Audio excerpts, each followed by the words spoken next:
अस्सलाम वालेकुम रहमतुल्लाहि वबरकातुहू। मैं हूं ज़मील अब्दुर्रज़ाक और आप देख रहे हैं यूट्यूब चैनल हाफ़िज़ मोहम्मद दाऊद। आज की वीडियो मैं फिर डॉक्टर ज़ाकिर नायक साहब के लेके आया हूं और वीडियो बहुत ही इंटरेस्टिंग वीडियो है। और वीडियो देखने से पहले हमारे चैनल को सब्सक्राइब भी करें और बेल आइकन को लाजमी क्लिक करें। आइए देखते हैं आज की बहुत ही इंटरेस्टिंग वीडियो। दो कम्युनिटीज जो भारत में रहती हैं, दो कम्युनिटीज जो भारत में रहती हैं, मेजोरिटी कम्युनिटी 80% जिसको कहते हैं हिंदूज और 20% मुस्लिम्स, उनके बीच में गलत या सही ये भावना है कि इस्लाम जो फैला था वो तलवार के जोर से फैला था।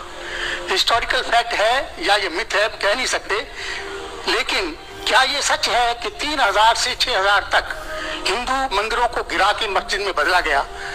क्या ये सच है कि स्पेशली औरंगजेब के वक्त में हजारों लाखों हिंदुओं को जबरदस्ती उनके जनेऊ काट के उनको मजबूर किया गया कि मुसलमान बने? नंबर 2, जो कि आज के समय के अनुसार एक सवाल मैं पूछ रहा हूं, हिंदुओं पर हिंदू मैरिज एक्ट लागू है जिसकी परिभाषा में सिवाय क्रिश्चियंस और मुस्लिम्स को छोड़ के बुद्ध, जैन को, सिखों को, सबको शामिल किया गया है। क्या मुसलमानों का ये कहना नहीं बनता कि आप सबको शामिल करते हैं हिंदू मैरिज एक्ट में, इसका नाम बदल के एक ऐसा एक्ट बनाया जाए जो सब पे लागू हो, या इसके अल्टरनेटिवली एक यूनिफॉर्म सिविल कोड जो दोनों धर्मों के अच्छे टेनेट्स को शामिल करे उसको लागू किया जाए? एक चीज मैं ये समझता हूँ कि मुस्लिम लॉ में जो विल है जिसके अंदर ये लिखा है कि 1/3 से ज्यादा कोई विल नहीं कर सकेगा, इसका मैं इनकॉर्पोरेशन अगर यूनिफॉर्म सिविल कोड बनता है तो मैं चाहूंगा कि वो हिंदुओं पे भी लागू हो। ये नहीं है कि हिंदू मैरिज एक्ट को अगर इंडियन मैरिज एक्ट में बदला जाए तो मुसलमानों पे लागू हो और हिंदुओं पे कोई चीज ना आए। मुझे इस्लाम में ये चीज बहुत अच्छी लगी। ऐसे ही कोई यूनिफॉर्म सिविल कोड के लिए ये मुस्लिम आगे क्यों नहीं आ रहे, इसकी वजह मुझे बताई जाए। भाई साहब ने 3 सवाल पूछे एक सवाल में।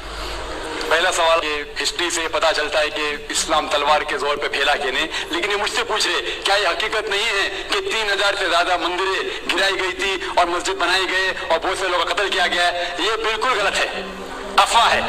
ये मैं कह सकता हूं कि कुछ मंदिर शायद गिराई गई होंगी, इससे मैंने कहा एक भी मंदिर नहीं गिराई गई। हो सकता है कि कुछ मुसलमान अपने आप को जो मुसलमान कहते हैं उनने आके कुछ मंदिरों को गिराया होगा और मस्जिद बनाया होगा, हो सकता है। लेकिन ये कहना कि 3000 से 6000 मंदिर गिराए गए, ये बिल्कुल अफवाह है, बिल्कुल गलत है, बेबुनियाद है, बिल्कुल बेबुनियाद है। कुछ मुसलमान राजाओं ने गलत काम किए होंगे, उससे आप इस्लाम को दोषी नहीं ठहरा सकते। अगर हिटलर ने 60 लाख यहूदी को जिंदा जलाया तो मैं कह सकता हूं कि क्रिश्चियनिटी खराब है? बिल्कुल बेबुनियाद है, वो हिटलर ने किया, बाइबल में तो ही लिखा जाना चाहिए। इसी तरीके से ये खाली अफवाह है। कुछ मंदिरों को शायद गिराया गया है, मैं ये नहीं कहता नहीं गिराया गया, लेकिन उसको छोटी चीज को लेके उछाला जाता है मीडिया में और किताबें लिखी जाती है। आप देखो टिप्पू सुल्तान के खिलाफ आ गए। आज भी आप जाएंगे मैसूर के अंदर, उसके खास बाजू आप देखेंगे तो टिप्पू सुल्तान के जो आंगन के अंदर है उसके अंदर मंदिर है। अगर आप ये कहते सच है कि 3000 से 6000 मंदिर को गिराया गया था तो आप कैसे जिंदा बचे? आप कह रहे थे हजारों लोगों को कत्ल किया गया, आप कैसे जिंदा बचे?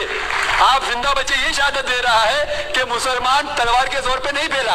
अगर ये सच होता था, आपने कहा हजारों लोगों का कत्ल किया, कुछ लोग का शायद कत्ल किया ना। देखो हर मजहब में there are black sheeps in every community. कुछ लोग हर मजहब में खराब निकलते हैं, वो मजहब की गलती नहीं, वो मजहब के मानने वाले की। क्रिश्चियन में आपको कुछ खराब लोग मिलेंगे, मुसलमान में मिलेंगे, हिंदू में मिलेंगे। अभी आप देखेंगे हिंदुस्तान के मुसलमान कुछ लोग ड्रग में डील करते, ड्रग में धंधा करते। ड्रग तो हराम है इस्लाम में, कहते तो उनको दोष देना चाहिए, इस्लाम को नहीं। इसी तरीके से आप जो कह रहे हजारों लोगों का कत्ल किया, ये बिल्कुल बेबुनियाद चीज है। कुछ लोग का शायद किया होगा और ये ही सबूत है। मैंने तकरीर में कहा कि 80% से ज्यादा गैर मुस्लिम हिंदुस्तान में है। ये शहादत दे रहे हैं कि इस्लाम तलवार के जोर पे नहीं फैला। आप लोग को क्यों छोड़ा उन्होंने? आप उनके रिश्तेदार तो नहीं थे ना, आपको क्यों छोड़ा? 800 मिलियन 80 करोड़ गैर मुस्लिम को छोड़ा क्यों छोड़ा? अगर दमी था हुकूमत की 1000 साल सब लोग को मुस्लिम बनाते थे। इससे ये जाहिर होता है कि इस्लाम तलवार के बलबूते पे नहीं फैला। कई गैर मुस्लिम इस्लाम से मुतासिर होके उन्होंने इस्लाम कबूल किया, तो ये कहना बिल्कुल गलत है। आपका दूसरा सवाल کہ ہمیں کیا کرنا چاہیے, یہ علیحدہ لا نہیں ہونا چاہیے, سب ایک ہی کامن سول کوڈ ہونا چاہیے, اور سب مذہب کی اچھی چیزیں لے کے کامن سول کوڈ کرنا چاہیے. میں آپ کے بالکل ساتھ ہوں, باقی مسلمان شاید آپ کے خلاف ہوں گے, میں آپ کے ساتھ ہوں. کیوں میں ساتھ ہوں آپ کے؟ پہلا چیز, ہم مسلمان اگر دیگر مذہب کے بارے میں جانیں گے, کبھی کامن سول کوڈ کی بات آتی سب سے زیادہ نعرہ مسلمان غلط ہے, غلط ہے. یہ ممکن ہی نہیں ہے, کیونکہ ہندوستان میں ہندو مذہب کے کتنے فرقے ہیں, یہ ممکن ہی نہیں ہے.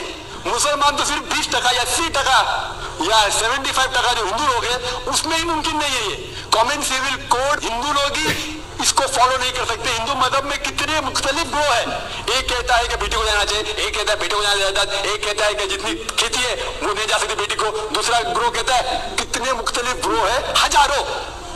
یہ ممکن ہی نہیں ہے پاس ہونا, ممکن ہی نہیں. میں کہتا ہوں یہ افسوس کی بات ہے کہ ہم مسلمان جانتے ہی نہیں, ہم کو آواز کرنے کی ضرورت ہی نہیں ہے. یہ خالی ہمیں چھیڑ رہے ہیں, کیا کر رہے ہیں, چھیڑ رہے ہیں, اور ہم اکسا جاتے. Point number 1. پوائنٹ نمبر 2, مان لو آپ لوگ قبول کرتے ہیں کہ کامن سول کوڈ ہونا چاہیے. آپ نے کیا کہا کہ ساری دھرموں کی اچھی بات کو لینا چاہیے, بالکل صحیح. میرا پہلا سوال, آپ اسلام میں ایک چیز بتاؤ جو انسانیت کے خلاف ہے, تو نکال دیں گے اس کو.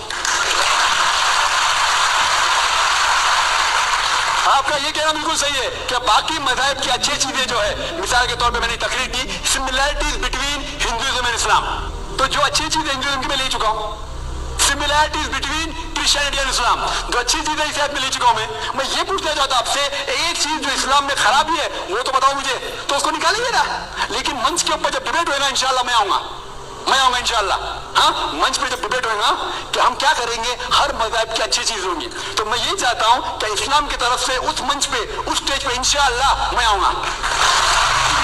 یہ چیلنج ہے, کوئی بھی شخص ہندوستان میں ہو, منسٹر ہوں دو, کوئی بھی سوامی ہوں دو, کوئی بھی شنکراچاریہ ہوں دو, انشاءاللہ میں طالب علم ہوں اسلام اور دیگر مذاہب کا. میں تسلیم کرتا ہوں کہ ڈیبیٹ ہونا چاہیے, حق بات جو نکلی لیکن اس کے اوپر عمل بھی ہونا چاہیے. حق بات جو سب سے بہترین ہے انسانیت کے لیے, اس کے پر عمل ہونا چاہیے. اس لیے جو آخری کتاب جو اللہ سبحانہ وتعالی نازل کی قرآن شریف, وہ انسانیت کے لیے سب سے بہترین کتاب ہے, اس کے اوپر عمل ہونا ہی چاہیے. آپ کا تیسرا سوال, کیا یہ ہندو جو ہے انہیریٹنس کے اندر, یہ انہیریٹنس جو ہوتا ہے اسلام کے اندر 1/3 حصہ, 1/3 حصہ ہم ول میں دے سکتے, دینا ضروری نہیں ہے, دے سکتے ہیں. اسلام کے جو ول کے اندر جو آتے ہیں ایڈریس, وہ قرآن کی آیت ہے سورہ نساء کی سورہ نمبر 4 آیت نمبر 11, 12 اور 176. اس میں کہا گیا ہے کہ جو بھی آپ کی جائیداد ہے, اللہ سبحانہ تعالیٰ کہہ چکا ہے کہ آپ کے بیٹے کو بیٹیوں سے ڈبل ملے گا. آگے لکھا گیا ہے آپ کے والدین کو 1/6 ملے گا. صرف اگر بچے ہیں تو والدہ کو دونوں کو 1/6, اگر بچے نہیں ہے تو والدہ کا 1/3. آگے بڑھتی آیت نمبر 12 پہ لکھا ہے کہ آپ کی بیویاں جو آپ کے لیے چھوڑیں گی, اگر بچے نہیں آپ کو آدھا ملے گا, بچے ہے تو 1/4 ملے گا. آپ جو آپ کی بیویاں کے لیے چھوڑتے ہیں, بچے نہیں تو ان کو ملے گا 1/4, 1/4, بچے ہے تو 1/8, 1/8. ڈیفیکلٹ یاد رکھنا, آپ جا کے ریفرنس لکھ سکتے ہیں, سورہ نساء سورہ نمبر 4 آیت نمبر 11 سے 12. یہ تھے ڈاکٹر ذاکر نائک صاحب, اور مجھے امید ہے کہ ڈاکٹر ذاکر نائک صاحب کا سوال اور جو جواب ڈاکٹر ذاکر نائک صاحب بہت ہی اچھا آپ کو لگا ہوگا. اگر آپ کو یہ ویڈیو اچھی لگی ہے تو چینل کو سبسکرائب بھی کریں اور لائک لازمی کریں. انشاءاللہ کل ایک نئی ویڈیو میں حاضر ہوں گے, تب تک کے لیے اللہ حافظ.